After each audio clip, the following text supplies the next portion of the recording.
Assalamualaikum warahmatullahi wabarakatuh. Kami dari kelompok 3 ingin mempresentasikan mengenai dampak penyelewengan hak cipta untuk tugas UAS mata kuliah etika profesi dengan dosen pengampu Ibu Pratika Riris Putriyanti STMT. Berikut adalah daftar anggota yang terdiri dari Dwi Novita Anggraini sebagai penanggung jawab kelompok kami. Yang kedua ada anggotanya yaitu Revinda Ika Paraswati, dan yang ketiga ada saya sendiri Lutfia Valentina, dan terakhir ada saudara Oktavian. Selanjutnya akan dijelaskan mengenai pemaparan presentasi kali ini oleh saudara Revinda Ika Paraswati. Saya persilahkan. Baik, terima kasih Lutfia. Yang pertama, mengenal etika profesi. Etika profesi adalah suatu sikap etis yang dimiliki oleh seseorang yang profesional, yakni sebagai bagian dari sikap hidup dalam mengemban tugas-tugas serta menerapkan norma umum pada bidang khusus atau profesi yang dijalani. Tujuan adanya etika profesi ini adalah untuk menciptakan nilai moral yang baik. Etika harus benar-benar dimiliki, bahkan harus diterapkan oleh setiap individu. Etika juga sebagai modal utama moralitas di kehidupan masyarakat. Next slide.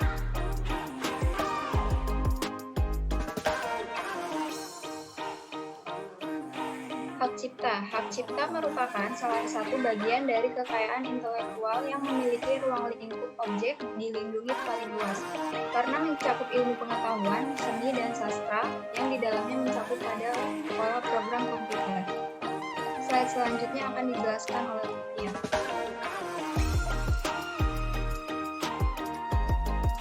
Nah, pada saat kali ini ada dasar hukum hak cipta yang berlaku di negara kita sendiri, yaitu Republik Indonesia, yang dimana berawal dari Undang-Undang Nomor 5 Tahun 1982 yang mengalami revisi sebanyak 5 kali, dan untuk revisi fixnya atau yang telah ditetapkan menjadi Undang-Undang Dasar Nomor 28 Tahun 2014 yang berisikan tentang hak cipta.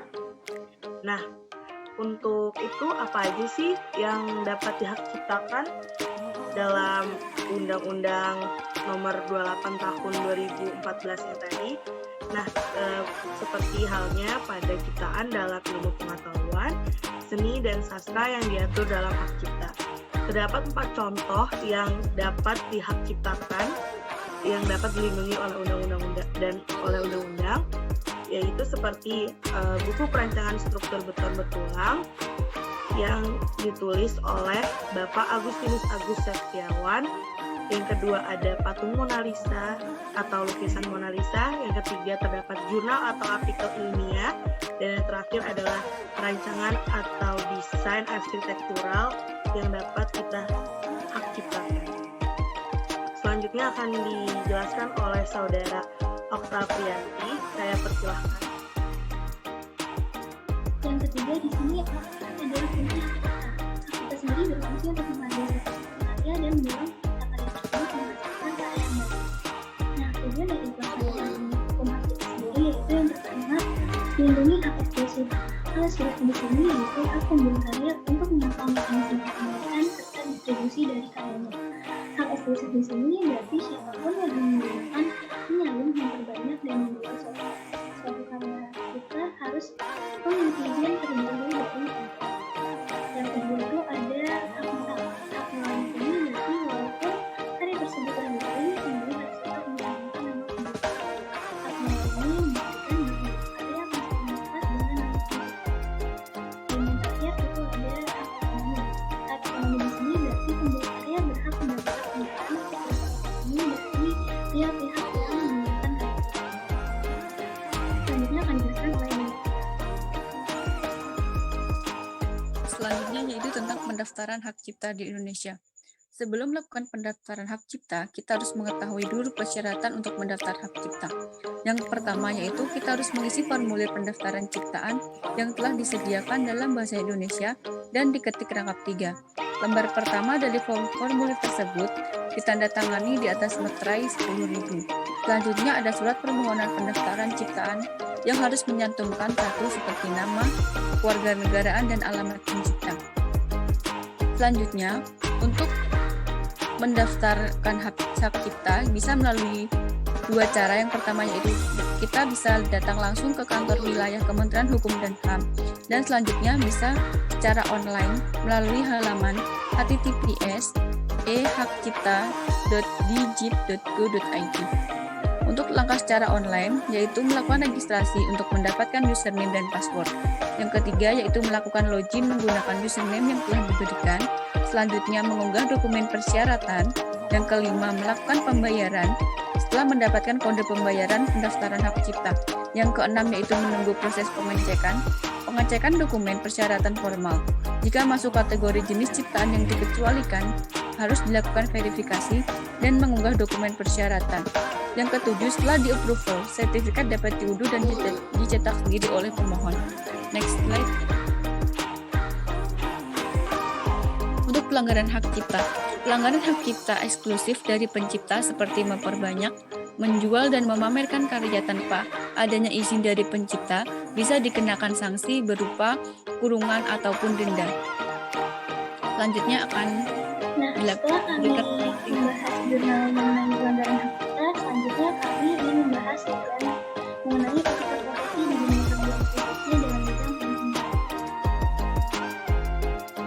Slogan kami ini berjudul Beretika Baik dalam Berprofesi.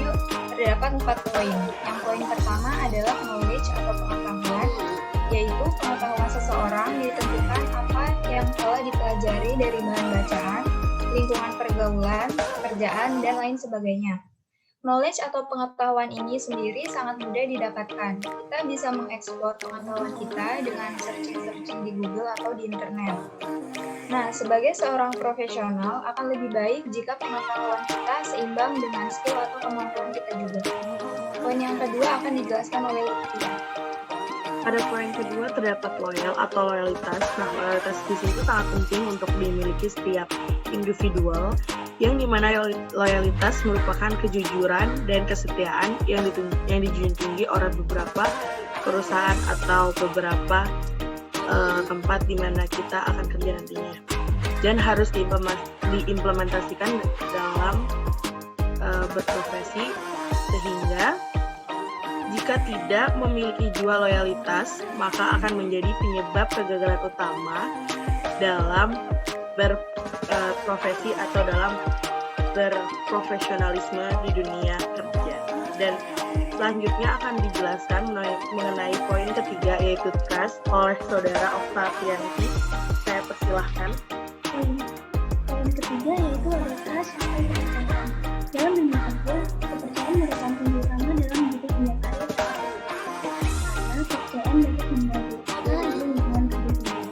Selanjutnya akan dijelaskan oleh Ibu Lutfi. Yang terakhir yaitu tentang safety. Safety atau keselamatan penting sekali, karena keselamatan itu yang paling utama dalam bekerja. Sebanyak apapun pekerjaan kita, ataupun sebanyak apapun deadline kita harus tetap mengutamakan keselamatan, karena nyawa tak bisa diganti dengan uang. Sekian presentasi dari kelompok kami, mohon maaf jika ada kesalahan. Wassalamualaikum warahmatullahi wabarakatuh.